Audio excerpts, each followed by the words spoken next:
we bring in a friend who we've known for years and years and years. He's an author, relationship therapist, Dr. R.G. Alan Wilson.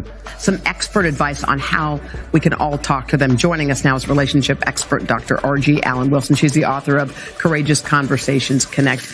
Good morning, R.G. Doctor, good morning. Thanks so much for joining us. Good morning, Janelle. It's good to be here. Thanks for having me.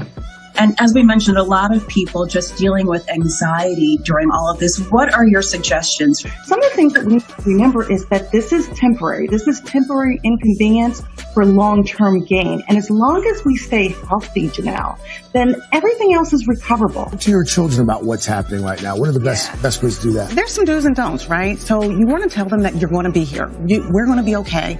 Kids want to know that they're secure and they're safe. So predictability, structure, and consistency. You also want to let them know you have a plan. And even if you don't have a plan, tell them that you're working on one.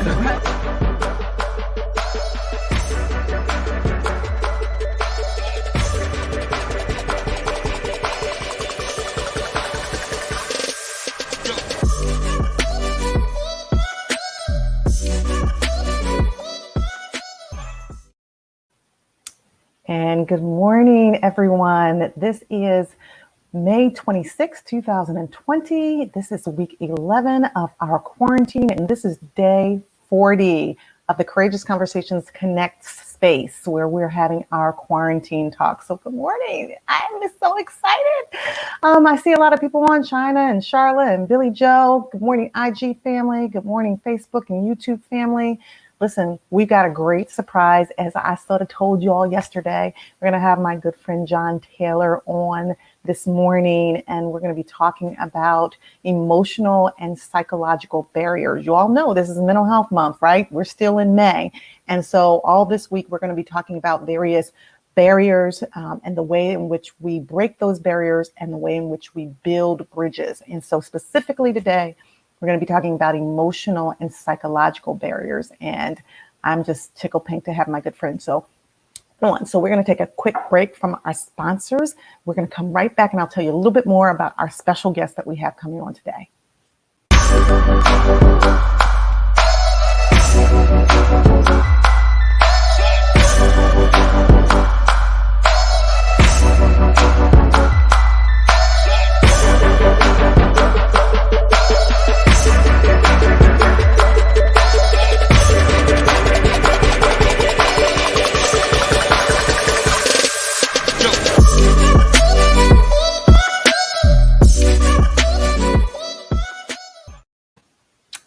And good morning again. This is yours truly, Dr. RG. So do me a favor, make sure that you share, tag a friend, let someone know that we're on. If you haven't gone over to our new YouTube page, go over there and hit the subscribe to the YouTube page and then hit the notification button. Also, if you're on Facebook, please go to your messaging section and type in subscribe so that you can get special notifications for all of the promotions that we're doing.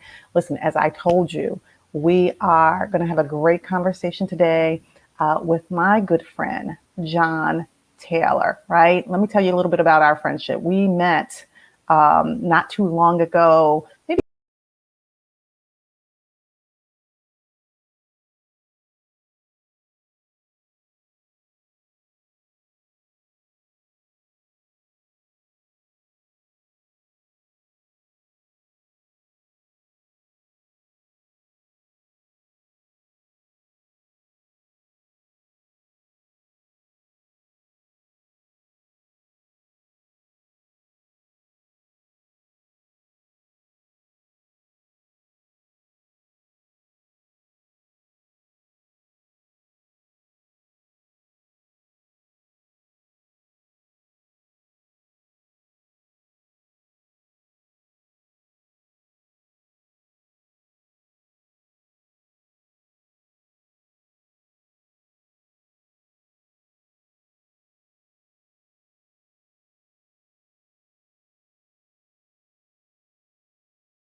further ado, I want to bring on my good friend, John Taylor.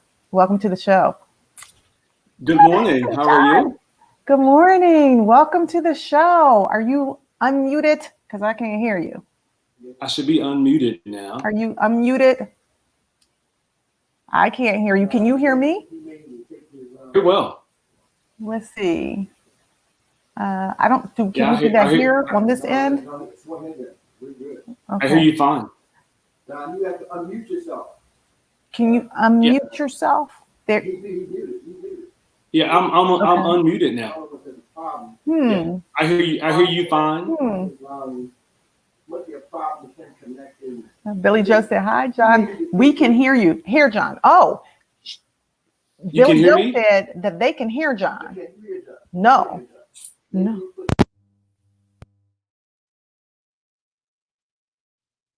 Now your mic is off. I can't hear you now.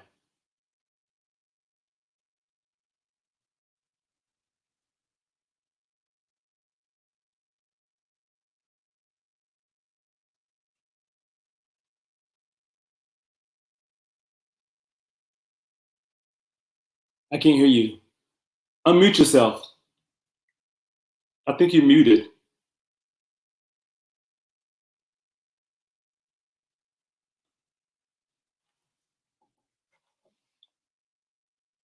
Your mic is muted.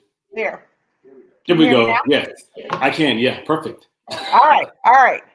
That happened The doors again. of technology, right? It happens.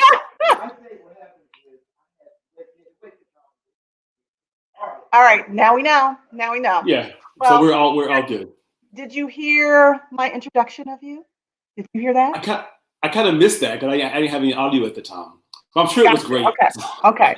I think it was great. It was great. I talked about our initial engagement with when we first met at Enon. Remember the Yes. young people, teenagers were actually having some challenges, and Reverend Miles called you and I in to work with them. And I didn't know you. You didn't know me. But we worked together as if we had known each other for the last decade or so. It was it was amazing, right? So Yeah. So You know, the rest is history. We started, we've been doing radio together. We've done Breaking the Silence with Senator Hughes. We often are referring back and forth to one another. We're yes. on similar platforms as you've done this show with Charlie Lewis. Well, it's going to be the Charlie Lewis show, but you've done some shows with Charlie, my good friend. He, Yes.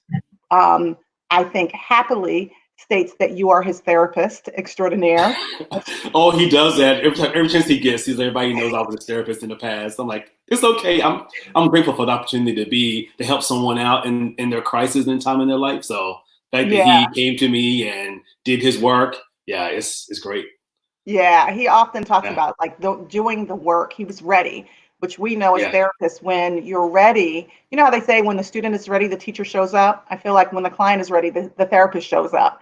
And I just like you, I think, really enjoy when people come to us and they are ready to do the work, because it's a partnership, right? And we're not with our clients forever, but the hope is that we're there for a short period of time to usher them to a healthier place with themselves, with their relationships.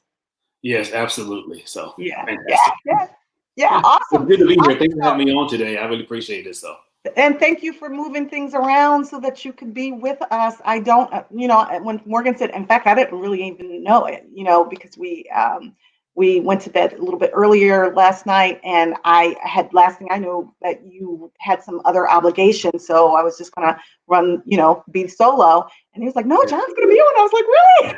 I was like, awesome. Yeah. I'm not trying to interfere with that dissertation. We got to be Dr. John Taylor soon. Oh, yes. So that process is happening. So just working through submission of my proposal last week. And then I'm going to do some defending, hopefully in August, and then start the IRB process and participants and move on with this qualitative study that I'm excited about. Awesome. So listen, our topic for today, we've been doing this. This is our 10th week. We took a week off from Quarantine Talks last week to retool.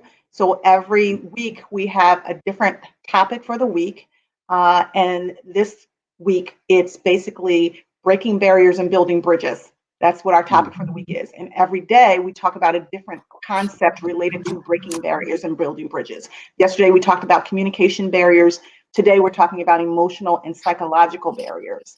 Tomorrow we'll be talking about institutional barriers. And then I wrap it up talking about family relationship barriers. So I'm happy that you're here to help us kind of unpack some of this with regards to the emotional barriers and the psychological barriers, especially dealing with this COVID-19 pandemic and us being in quarantine in the state of Pennsylvania. This is our 11th week of being in quarantine, whatever that looks like for various people. It's very interesting, John, that, I saw over Memorial Day weekend where in the Ozarks, they were not quarantining.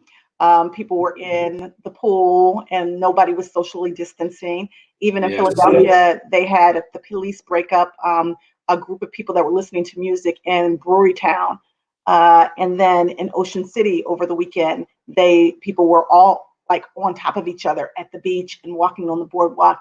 And so I think it's bringing about a bit of anxiety for most of us with regards to like, well, what should we do in this new norm that we have? When they're talking about a second wave, they're talking about, peaks, people getting, sicker, even though the weather's nice. And so I want to unpack the psychological implications for all that and the emotional barriers, even when we're talking about how we go out and see people, some people wearing masks and some people not, and what the judgments are regarding that. Yes. So you willing to unpack all that with me?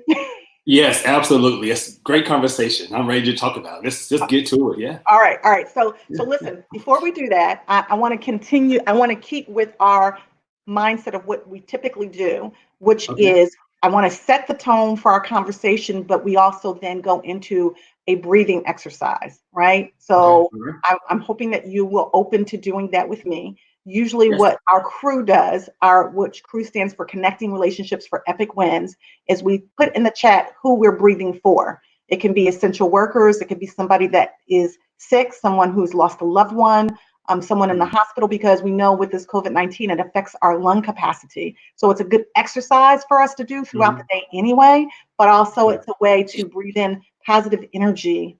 It's a way to breathe in serenity and peace and love and joy, and breathe out fear and worry and anxiety, those kinds of things. Does that sound good? Sounds great. So what we do is we get into our posture. We either put our middle finger to our thumb or our hands right here on our laps or to the side. I say the women do a little wiggle. Morgan says men don't wiggle. So I say the men can just kind of relax. Tell Morgan, men can wiggle if they want. There are no barriers here. We're talking about barriers today, right? There's no barriers. What men do, Morgan. Thank you, John. You're welcome. I'm here to help, Morgan, and educate. Thank you, John. So now when men can wiggle if they want. That's what absolutely John said. Yes. So all right, talk about barriers. So we're gonna, at the sound of my voice, when I count to 3, we're gonna breathe in through the nose. We're gonna breathe out through the mouth. We will hold it for 10 seconds if you can. If you can't, then maybe 5. Okay, we do that 5 times, and then we go into our conversation that gets us into our space. Okay. Okay. All right. 1, 2, 3. Breathe in.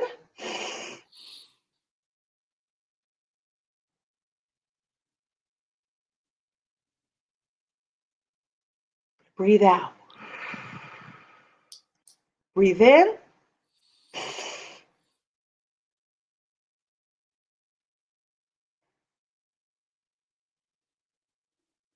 Breathe out. Breathe in.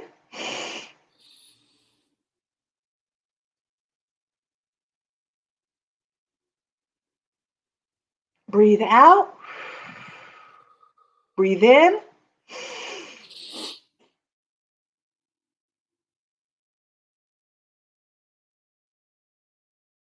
Breathe out. Last time, make it count, guys. Breathe in.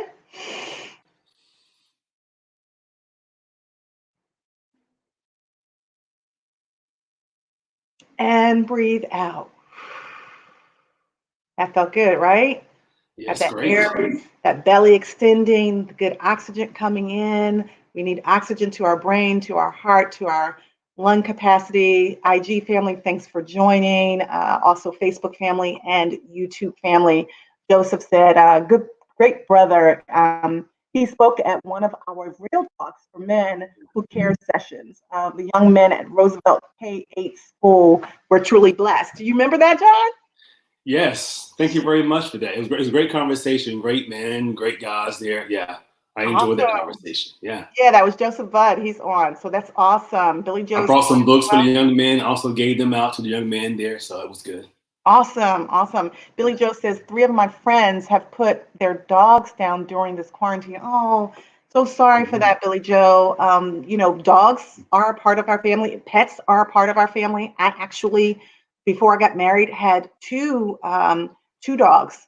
I don't know if you knew that, John. Did you know that? No. I had a Rottweiler and a Rhodesian Ridgeback. Oh, wow. Those are nice dogs. Purebreds. They were beautiful. Yeah. They were beautiful. My Rhodesian Ridgeback I got from Doylestown from a breeder, and someone had given him back because he had a crooked tail and he didn't have, they have a ridge and they have the 2 circles at the top of the ridge, and he only had one. So they felt like they couldn't show him as a show dog. And I just was like, I'll take him because none of us are perfect, right? Mm-hmm. So what if he has a crooked tail and one circle? Who cares, right? Right.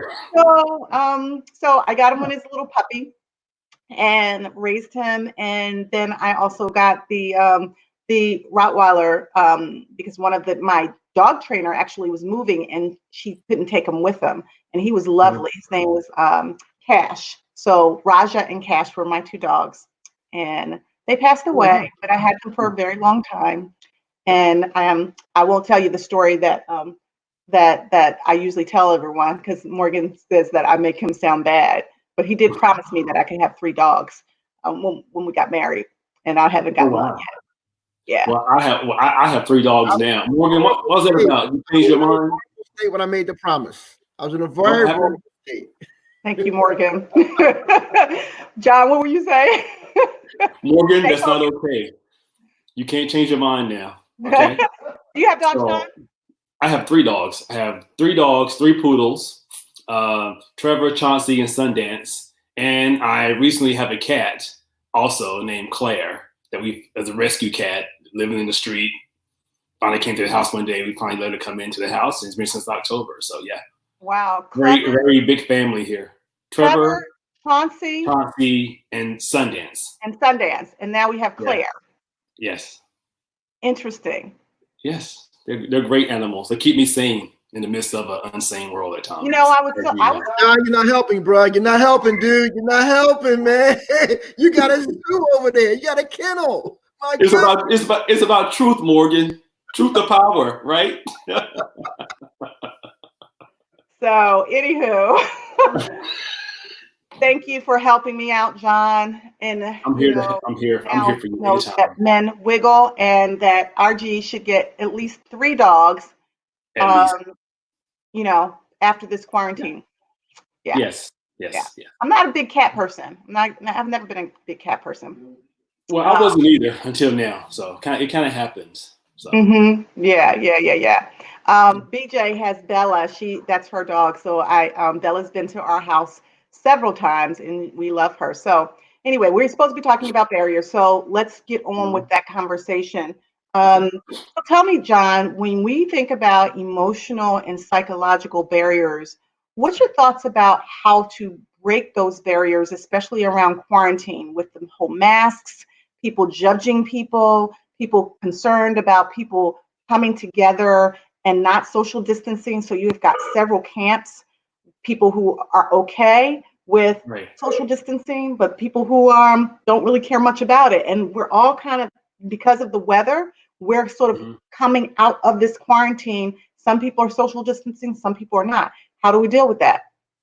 Well, I think a lot of it boils down to, I think people are just restless at this moment. I mean, being in the house for 10 weeks, unable to do activities. And now when you're able to be free of activities, everybody is out. So one way I think to overcome these barriers is to kind of like acknowledge your anxiety around people who wear masks or wear them inappropriately, who have their noses exposed with the mask on. That's a trouble for some people. Like either wear the mask right, or don't wear it at all. Also thinking about being able to be true to yourself. Like if I recognize I have anxiety going to the grocery store, maybe I would go early in the morning or late in the afternoon. There are less people around. So looking at what are some of the ways I can prevent myself from having some anxiety around these challenges. It's also going to be important we think about people who are social distancing or going to parties or going to big events, and is think about my own safety. Do I want to be in that situation and go to a gathering in Brewerytown or hang out in the Ozark in the water with a lot of people?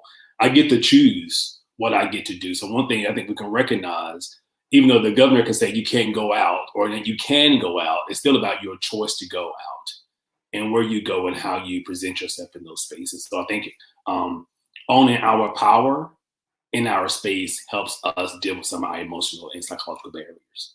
The things you can control those things. The things you can't, let that go.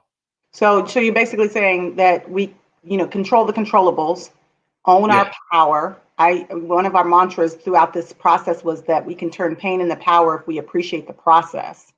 Yes. And then you're saying that we have choice in this matter. Yes. And, so what do you think? If you choose to social distance and wear your mask in the family, right? Mm-hmm. But you're living in a house with other persons who don't choose to social distance or wear their mask or come in and wash your hands. How do you deal with the psychological implications of that, especially when the person who's choosing social distancing and to abide by the rules, their anxiety is getting elevated? Well, I think that's one of the difficult things that you can't control what somebody else does, but you can tell them, hey, I'll prefer that if you go out, come in, wash your hands. If we are in a partnership, my goal is to do you no harm. Is also to love you as best as I can. So if I'm asking you in love, hey, wash your hands, you go out when you come in the house. And a way to combat my anxiety is to talk about those things that bring me concern and say, hey, I need help in this area. Let's set some ground rules, some guidelines for our family of how we're going to adjust in this time, the do's and don'ts of our relationship. Right? I think So being able to lay down those boundaries, I think you can find ways where you can negotiate some things, but knowing what's not okay for you and speaking that in your relationship is important, into your family is important. Well, I'm interested, we in this quarantine talks that we're having, and our crew, one of the things that we ask people to do is share their story. So I'm interested in, for you guys and as a part of the crew, to ask John Taylor any kind of questions that you may have about your own scenario. Have you experienced getting extremely anxious because you are either living with or in a family system or a friendship system where some people are social distancing and some people are not? Are you the one who thinks it's not a big deal, but somebody else thinks it is a big deal? How are you dealing with them? John said, negotiate. Well, that's very interesting, John, because I think that, yes, we have to have the courageous conversations, but some people don't want to compromise. Some people don't want to negotiate. And how do you then negotiate with something that you consider to be maybe playing Russian roulette with your life? How do you do that if somebody is not willing to have the conversation with you? That's a good point, because also I think in this time you're actually getting to see the person that you're with, like see their true character, their true value. If this is a time of crisis where COVID could kill us at any moment if we're not careful and we get the disease, depending on pre-existing conditions, it could be a death for you. So you have a partner in your life who's choosing not to hear your concerns and your worries. You may want to rethink your friendship or your relationship or your family dynamics with this person, because in the face of this, they're choosing not to talk about this with you or put your concerns first. Maybe this person is not for you or don't have your best interest at heart. So also, I think this also shines a light on narcissism and dysfunction in people's relationships. I mean, if you know this could really cause us harm, and you're choosing against what I've asked you to not to do these things, to continue doing bad behavior in the midst of a crisis, who are you? Who am I to you if you're not taking my concerns seriously? So I think it opens some more conversations up with couples and anxiety and trust and all of those things as well. Well, and I appreciate that because, what I've been seeing as a practitioner is that the persons that have had issues prior to COVID-19, now 11 weeks in quarantine, their issues are on fleek, right? That their households have become a bit of a tinderbox. And in the past, they could actually go away. They could go to work for 9 hours, 8 hours, whatever, come back home, not really deal with the issues. So it became the pink elephant that nobody dealt with. And now they can't escape it. So how do you, when you're thinking about how you deal with mental health issues, especially in the quarantine, how are you managing those kinds of cases or those kinds of clients, especially in the teletherapy realm these days, because no one is really allowed to work in those spaces right. Quarantine. Right. One of the things we recognize in the mental health world now is like all my clients are doing telehealth, teletherapy sessions currently. Since March 17th, I've been doing this way. And one of the things I try to ascribe to people is I recognize I'd rather see you in person. But at this time, we can't do that for safety reasons and also because of the rules of the system at the moment.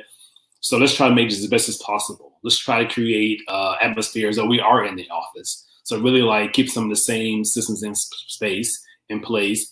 Also looking for privacy and make sure the clients have a privacy space for their conversations to happen. Like if they can go to a room, they live with their parents, they go into their own bedroom, or making sure no one comes, like if it's a couple session, hoping their kids are maybe somewhere in another room, so there's not interfering in the time. Treating as though we're in the office and still honoring that same sacred confidentiality space and building trust even through this mechanism. It can be the same. So I think that people are actually liking it. I only had a few people, John, that said, I don't really like that. And yesterday I did a session with a woman who doesn't have a whole lot of technology. So it just was a phone session. And I've done those before just to accommodate her. She's a little bit older. There was only one other person that said, nah, I'd rather do it in person. But everyone else, even people who are a little apprehensive, once they realized that they could create the safe space in their home and I could create the safe space in mine and have an office that's closed off, that's confidential, then with the technology, we just continue on business as usual, you know? Yeah.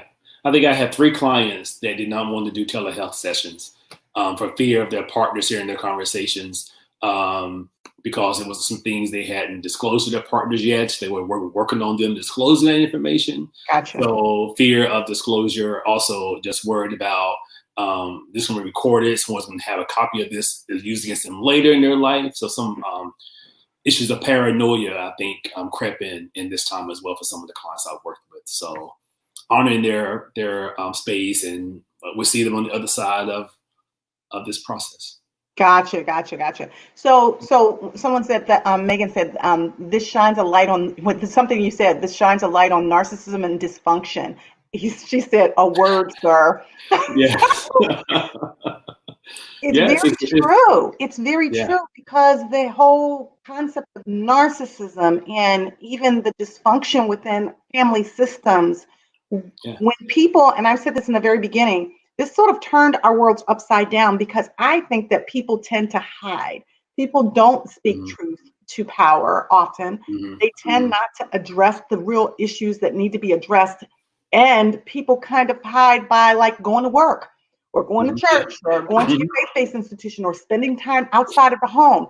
Once you're now forced to be in the home with someone 24/7, there's no way that you can hide from those issues that you had. Right. Yeah. And I think we have spent a lot of time with distraction, like distracting ourselves with other activities, or we're so busy we can't focus on family relationships at this time. And I think this has forced us to deal with those issues and also to deal with ourselves. Like, what are some of the things I have been running from myself? So quarantine really shines a light on all those issues. Like, okay, John, deal with these things you have not done. And why have you not done them? There's no excuse now. right? You're not going anywhere. You're not going out to dinner. You're not going to see your friends. So I think this has given all of us a reason to pause and also checking our own mental health and mental wellness and working on some of our barriers before to deal with our issues in our life. This is kind of taking that excuse away. Like, I don't have time. You have a lot of time. Yeah, it's like, no, that's not your issue. You have plenty of time now. Yeah, you have time now. So Yeah. why are you not doing it now? That's really the question, I guess. I like your statement about having the conversation with yourself. Billy BJ says, "Wow, John, so true. Thank you for calling it out." And isn't that, what therapists do? We, hopefully in a gracious way, we sort of call out things, ask the questions that people don't want to ask, speak truth to power, if you will, a powerful system, and address sometimes the barriers, because like tomorrow we're going to be talking about institutionalized barriers, and relationships are an institution, Yes. Partnerships are institutions, if you will, right? And barriers oftentimes keep us separated and divided. When I was thinking about barriers the other day, I was watching a segment, this was a couple of weeks ago, where they were talking about the medical professionals that had the hazmat suits on when, this was back during Ebola. And they came up with a process where the person would wear a picture of themselves on their hazmat suit, so that when they go into the room where that patient was, that patient just didn't see this white hazmat suit and this, mask and all of that. They saw a real picture of who this person is, right? And I thought about that, because what they talked about was breaking the barrier of human connection in order to stay connected with the person, not what's happening, but with that human being that's trying to help. And I think there is something to be said, John, for how it is that we walk around with all of these. Now today, because of COVID-19, we have to wear masks. But prior to COVID-19, how many of us were wearing masks anyway? Right. We're still wearing. Speak to that, like in terms of us wearing these masks and how that keeps us separate from one another. Okay, sure. Thank you. Yeah, good question too. Because one of the things that we have recognized is that people wear masks as out of fear of exposure, fear of, if you really see who I really am, are you really going to like me tomorrow? Are you going to appreciate me in a couple of days? And also the fear of internalized issues that we have. Like, so we wear masks for internalized homophobia, internalized shame, internalized racism. And so all of those masks cloud us from really being true to who we are to people in our relationships in our lives. So sometimes we have to think about, why am I wearing this mask? And I hope people in this time are recognize it's okay to uncover themselves and let people see who you really are. If you are surviving through COVID, why now go through COVID, pre-COVID, post-COVID with a mask on? I think this is the moment to really uncover all those issues. Come out later and show your true self to the world, because you survived the epidemic, right? This pandemic, and you survived this. So now let go of the masks that have kept you silent, kept you in shame, in bondage in some ways. And now you can be free to be yourself. So I think being able to look at masks were as a way of covering up our true selves. But now I'm asking people now in this time to let go of those masks and walk into their freedom. And more importantly, into their healing of their life. Wow. Yeah. So when we think about, wearing these masks and covering up ourselves, right, and not being our true selves, why do you think that? I mean, I know some of that you talk about, institutionalized racism and, sexism and xenophobia and like all of these barriers based on fear and difference. Yeah. What do you think are the healing tools to that? How do people break through?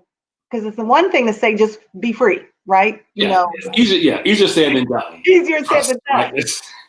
But how do you do that now that we have time? Because many people do have time some people are working from home and then dealing with their children, and they're busier than they have been before. We clinicians, in some ways, are really busy, right? But for the people that do have some reflection time, how do they get from point A to point Z, where they're moving in a direction of their healing? So I want to unpack that, hold on to that question. We're going to take a quick break from our sponsors. We're going to come right back and we're going to continue the discussion. Is that okay? Okay, sounds great. All right. All right.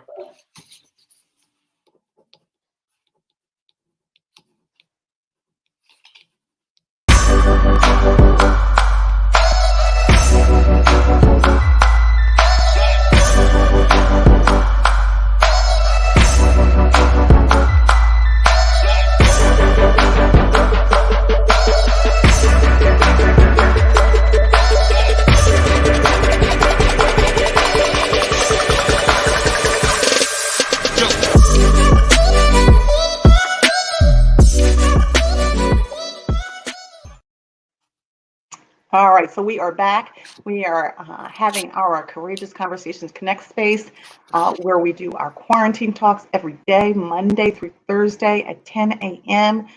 Tag someone, share this information, give us our thumbs ups, our smiley faces. That helps with the algorithms. Please also go over to our YouTube page.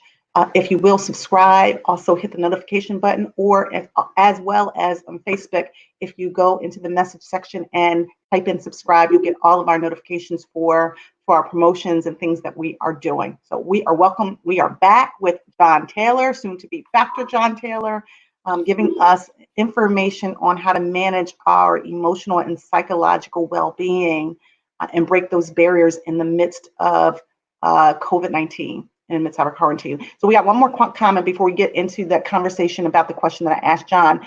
Joe Bud says, our organization distributes food to the Germantown community every day, and a lot of people come up without a mask on. It's like they feel it's uncool to wear one. When asked, we find out that many have them in their car or in their pocket. How do we encourage our community to take this more seriously? So before we go into our conversation, since we've got that question, John, what do you think about that? Well, I think it's really interesting because I've heard this before, and I think people have to make them realize how important it is really think about that what we do today not only impacts us, but impacts those around us. So if I care about my mom, sisters, friends, grandparents, then I'm going to take my mask on and not think it's uncool, because I think it's uncool not to wear a mask now. So let's maybe reframing what uncool and cool looks like in the case of the COVID. So I think getting people to recognize their life impacts my life. If our numbers don't go down in Philadelphia, we're not going back to work. We're not leaving our houses. So you're choosing not to wear a mask, maybe leading to our higher numbers in COVID, thus leading to us being home in our houses longer, stay-at-home orders extended. So it's a collective approach here, getting everyone to be involved and say, okay, I'm gonna do my part to bring the numbers down and getting people in our community to wear their masks for the overall good of everyone involved in the community, not just themselves. So I think I think that it's a matter, and I appreciate that, it's a matter of staying on message, right? With love, with care. I believe sometimes, you know how years ago your mother might have said you can get more with honey than you can with vinegar, right? It's like, what's your end game? What are you trying to communicate to those persons that are out there that are not wearing their mask? And sometimes it's just a conversation of like, hey, look, this is really not just for you. This is for everyone. This is for all of us. And it may be for your grandma. It may be for your parent. It may be for your child, because early on in this process, they said that there were super spreaders that would, carry this to their grandparent, or that was the most vulnerable with underlying conditions. Now we find out there's children that are dying. There are young people that are dying from this, and you can't see it. So we're in a fight, right? We're in a fight with a virus that we can't see, right, that is invisible, that also gets spread by people who are completely asymptomatic that may not know they have it. So that's a hard war to fight. Right. Yeah. So it really is that's why it's even more imperative, because we don't know. We could be asymptomatic, like Pastor Waller was asymptomatic and had no idea, right? We could all have that and not know. So the way to protect ourselves and others is to do the right thing. Put the mask on. You can, and the fact of the matter is, you can find masks of any design now. You can get an alpha mask if you want one, A5, or you can get Or Delta One. I had to get that in, but you can find a mask of anything you want, right? It can become your identity if you want to wear a mask with your logos on it, whatever it is. But put it on. It's not uncool. Yeah. By the way, they are doing the Black Doctors Consortium for COVID-19. Black Doctors Consortium is out there doing testing at Enon today from 10 to 4. So if people need to get tested, they can go there. They do not have, there's no cost to it, and they can get tested, and they've been rolling. Shout out to Dr. Ayla Stanford and to Pastor Marshall Mitchell, as well as Pastor Alan E. Waller, for continuing this push to do the things, quite frankly, that the larger political system and government has not done in Philadelphia and in other urban areas, and specifically for Black and brown and poor people who have been othered, disenfranchised, and sometimes not even able to get testing at their local hospitals or medical organizations. So shout out to that. So Crystal says, and I'm going to add these two things. Crystal says, there is an artist named Lori Cooper who has a picture named Reality, where the mask is being chipped away. That's interesting. So there's an artist that's chipping away the mask. And I think metaphorically, what she's talking about is like what we were specifically talking about before, not the physical mask, but the sort of invisible mask that we carry with us and chipping that away. So what say you about the steps to chip away at the mask that many of us are wearing throughout our day, our months, our years, where we're not really being our true selves and we're not free to be who we are? What are the steps? One of the steps, I think, is writing a letter. Is write a letter to yourself about your life. One of the things that I have a lot of my clients do is write to their inner kid who lives within us and who are having challenges and temper tantrums as an adult. So write to that child about some of the things we are experiencing, some of the things we have not uncovered, disclosed about ourselves, some things we're keeping the mask on about ourselves. So write the letter and do a list, creating a list of the things in my life that I have held on to that'll keep me in bondage. Creating that list, the bondage list.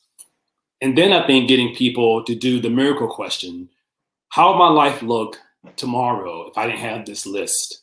So thinking beyond the list and what I would do, how I would look tomorrow if my life didn't have these things I'm running away from in my life. Then the fourth thing I think people could do would be able to then talk to someone, create a system of comfort with the therapist, find a good friend to share these stories with about their life. And then I think the sixth part of that process would be is have a coming out party for themselves, a coming out party of freedom from working through the writing the letter, creating the list, looking at life after the list, talking to someone, and then finding their freedom. So creating all those 6 steps, I think, will help people find their way through the healing process to take the mask off. But the hard part is writing the letter to yourself by saying, these are the things I know to my inner kid that's impacting us that we have to talk about. And then the list goes from there. John, Dr. Taylor. That's awesome. So we're going to have to put that in on our social media platforms so that people will have that list, because we tend to, throughout this crew, we're trying to create a community where people have those steps toward healing. So let me get this right. So, and this is what I have clients to do as well. I'm always having people, most clinicians know this is an exercise, write a letter to your younger self. What do you want your younger self to know about who you are as this older person, and what those experiences are that you've been through that have caused you to have the barrier of the mask, Why is it that you can't speak truth to power, or that you feel voiceless or disenfranchised? Write that letter. And then you're saying that write a list of all those things that have kept you from living your best life. Is that correct? Yes. Right. Living, to keep you living in bondage. Yeah. That keeps you living in bondage, right? That you're running away from. And then the miracle question, which is the life after the list. What would your life be like if these things weren't keeping you in bondage? Yes? Yeah. And then talk to someone, whoever it is, a spiritual advisor, a confidant, a friend, a therapist in particular, that can help you to unpack that, like the layers of an onion that may make you cry and you may experience pain, but that pain can be turned into power if you appreciate the process. So talking it out so that you're not acting it out, as we talked about like yesterday. And then I think the next one you said was having a coming out party. Is that right? Have a coming out party. Yes. Having a coming out party in order to celebrate the new you that is ultimately free to be your best self. Is that correct? That's correct. Awesome. Yeah. Oh my God. Love that. So and that's the way we get our crew having a coming out party. Yeah.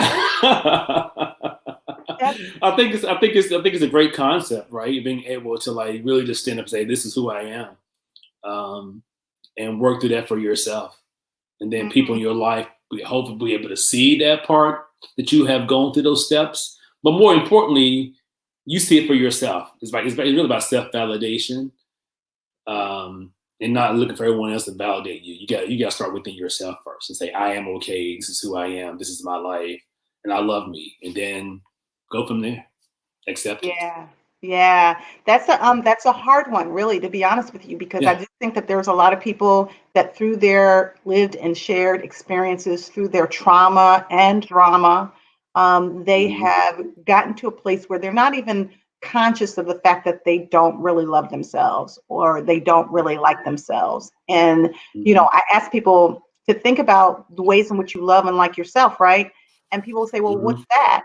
And I'll say, well, have you ever been in love before? What did you do when you were, right? Did you like say like kind things? Were you affirming? Could you not wait to spend that quality time with that person, right? You know the things you did for other. Okay, now let's reverberate that. Let's turn that in and begin to have this love affair with you so that you start liking parts about you. And then the parts that you don't like, go to work.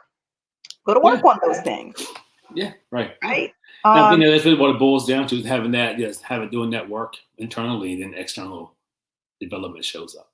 Yeah. So I want to ask you a question about depression. This is a question that came to me. What are ways people who experience depression can combat the depressive feelings that start to come up during the stay-at-home order? So we're talking about whether they're people living in the home, or, you know, where they're living with multiple people, or whether they're living with themselves, not by themselves, but with themselves, but that depression is welling up because they're not engaging in these external activities. What's your thoughts? Some of the thoughts about that are, it's going to be able to help people work through what am I depressed about? Like, what is driving my depression today? Also working through the thought stopping technique, CBT intervention. Depression is a negative thought that's almost like a funnel of oil put into. Well, tell people what CBT is. Oh, cognitive behavior therapy, where you work through life dysfunctions. It's theory developed by Aaron Beck. I can go into all those details too, but it's really about like, there's several interventions around CBT for better life, better thought processing, and dealing with behaviors, attitudes, and beliefs. And so when you look at like the CBT model, thought stopping technique, because you have one negative thought is what depression is. It starts with like, oh, I don't feel well today. And everything in your life that is wrong overtakes you. So this technique says, if you have one negative thought, okay, say, no, I'm going to focus on a positive thing today, and put a positive thought into your mind to overcome the negative thoughts. That's one way to deal with that. Right. What I think is important for people to work through depression is recognizing, get a routine. Routine is really important to us. right? Now with COVID, we're all stuck at home, but you can still have a routine. I have a routine every day. My routine is the same. I get up, go work out every morning, then do my work with my clients. Then I go for a drive in my car every afternoon at the work. Routine is important. So creating a routine that works for you, I think, is important. And then being able to recognize, I'm feeling depressed now because of X. I'm going to deal with that X to reduce my depression.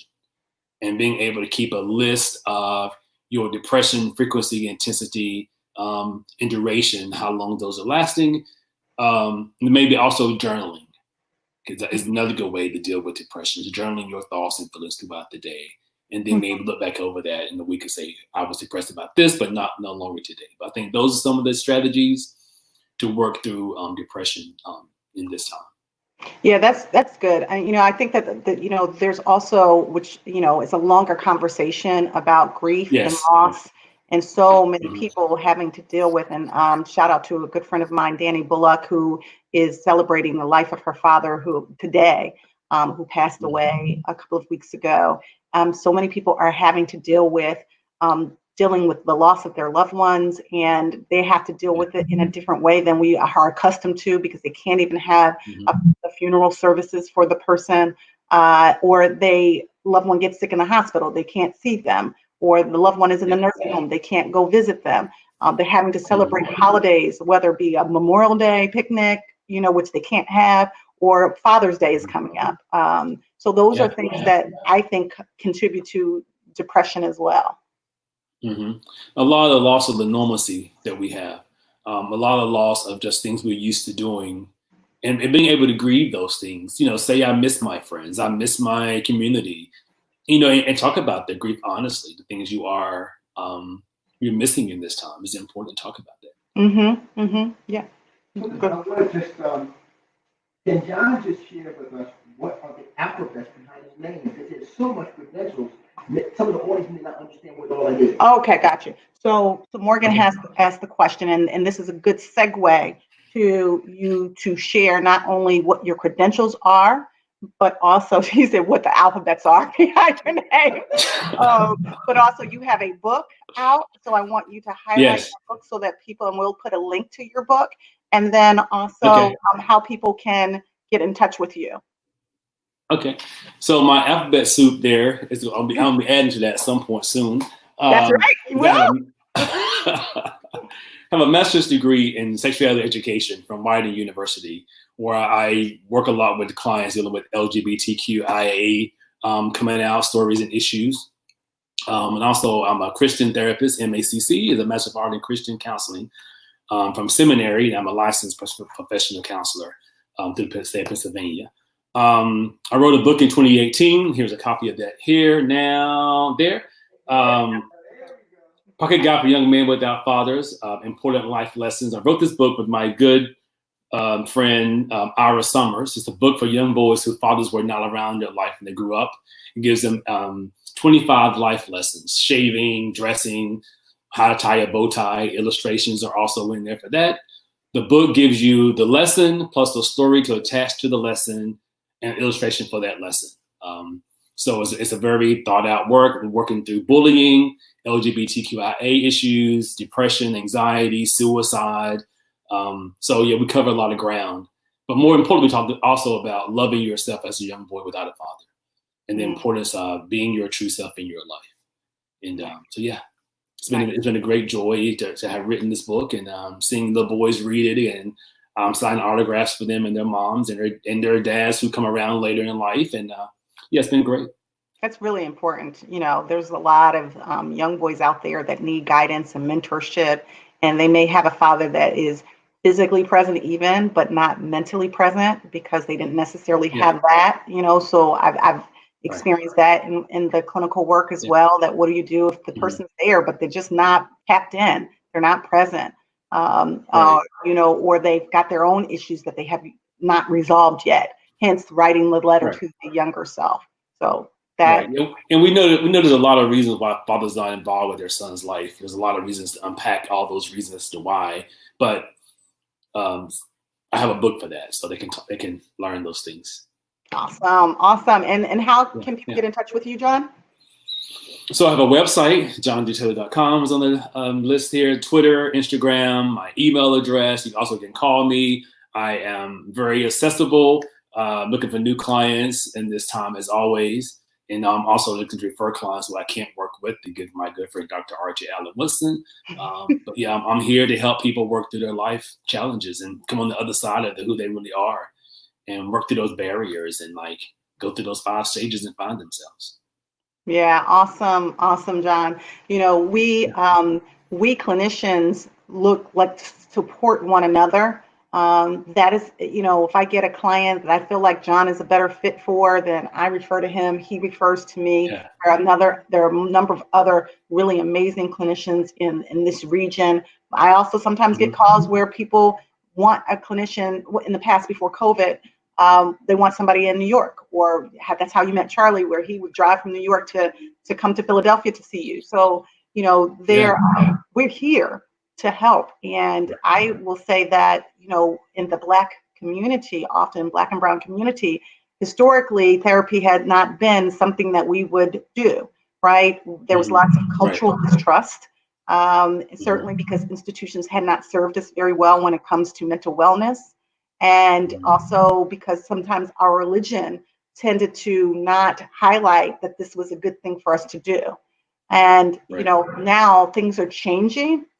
And I always say, and I don't know how you feel about this, John, that if my special wish, if I had all the money in the world, it would be that every Black and Brown and poor person would receive therapy or have a really good therapist, because I believe that just like medical care is essential to our well-being, I believe mental health care is essential to our well-being, and that it should not be that only people who either are rich or have access should be the persons that would receive this. This should be available to all of us. What's your thoughts about that? Wrap up. No, I agree. I think accessibility is important. Mental health care is vital to our survival in the world. Something regardless of your socioeconomic status, race, religion, sexual orientation, you should be able to find the help that you need. So hopefully our communities are going to step forward more post-COVID and recognize people need help in providing resources. I think what's interesting is one thing I did notice that the Governor Wolf named a lot of things where he gave a lot of money to small businesses to help them recover. There was not a lot of services there for mental health professionals in the federal plan or the state plan in recovery. So I think, like, what's the value in mental health services from our governor, from our federal officials? So being able to note those things are also important.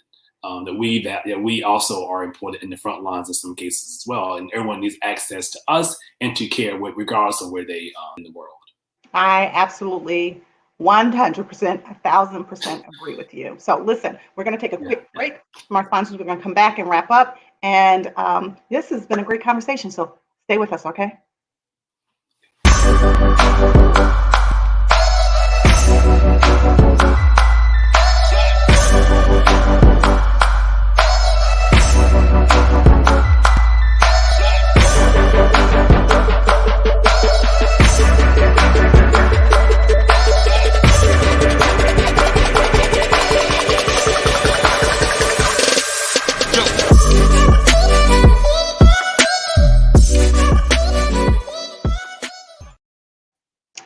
So, hey guys, we are wrapping up here. Yeah, I think John you like the music, John? Sorry, I like that. That's a good groove. It does. And tell Morgan I can wiggle if I like. I was wiggling. Oh no, man, I was bopping the music there, John. Love it, man, love it. Yeah, John said it's okay for men to wiggle. Yeah. So anyway, thank you so much, John. This has been the Courageous Conversations Connect space, where we have our quarantine talks every day, Monday through Thursday at 10 a.m. Tag your friends, share this post, share. If it goes on your platforms, that means that more people will come to the crew, our Connecting Relationships for Epic Wins platform, where we're having these conversations, which we feel are necessary for us, for our mental health. We really are all in this together. Reach out to John Taylor. You have his information now. We'll post that information in our social media platform. So if you need an amazing, excellent therapist, he is your guy. And if you are looking for a really, really good book for boys, please reach out and get this book. It's excellent as well. And we'll have him back. I hope he will come back. I know he's really busy because he's got to work on getting that PhD so that he can be Dr. John Taylor. But I started calling John. I started calling him Dr. John Taylor like a year ago. I know. A long time ago.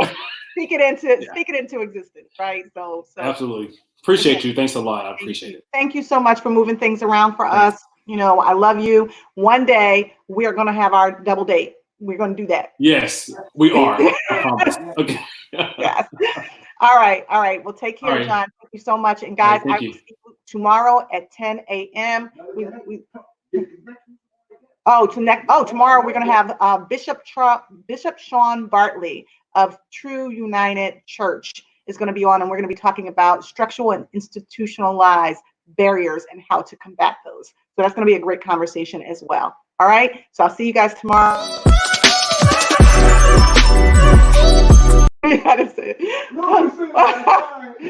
Love you guys from my heart to yours.